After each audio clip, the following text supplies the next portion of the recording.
Hello friends, నిన్నటి రోజున మన సూరత్ బాంబే డిస్కౌంట్ స్టోర్ నుంచి అండ్ టాప్స్ బేల్ అయితే మీకు చూపించడం జరిగింది. ఈ రోజు చూస్తారా? నిన్నటికి మించండి బాబు, ఒక లుక్ అయితే వేద్దాము.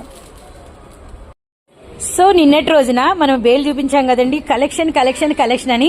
మరి ఈ రోజు అంతకన్నా ఎక్కువ కలెక్షన్ అయితే మీ ముందైతే ఉంది. ఎన్ని రకాల డిజైన్స్, ఎన్ని రకాల పార్సిల్స్, కొత్త కొత్త డిజైన్స్ అండ్ కొత్త కొత్త కలర్ కాంబినేషన్స్ మనకి వీటిలో ఎక్సెల్, డబల్ ఎక్సెల్, ఎమ్, అలానే 3XL ఆల్ సైజెస్ అండి. అండ్ ఫుల్ స్టాక్ అండ్ బయట ఎక్కడ రాకముందే మన స్టోర్లోకి వచ్చేస్తాయి. మన అడ్రస్ వచ్చేసరికి Guntur city market, Surat Bombay discount store, shop numbers 101, 102, 103. Just ఇక్కడ మనం ఒక బేల్ ఓపెన్ చేసాం. ఇదిగోండి, ఇక్కడ ఇంకా సర్దుతున్నారు. ఎన్ని రకాల డిజైన్స్ ఉన్నాయి చూడండి. ఇటు తిప్పుదాము, ఇవన్నీ కూడా ఇప్పుడు ఓపెన్ చేసేస్తాం ఇవన్నీ కూడా. సో అందుకే చెప్తున్నాము, మీరైతే షాప్ని అయితే విజిట్ చేయండి. విజిట్ చేస్తే టాప్స్ కానీ సారీస్ కానీ నెంబర్ ఆఫ్ డిజైన్స్ మీరు ఈ ఫెస్టివల్స్ టైంలో అయితే పర్చేస్ చేసుకోవచ్చు. And phone number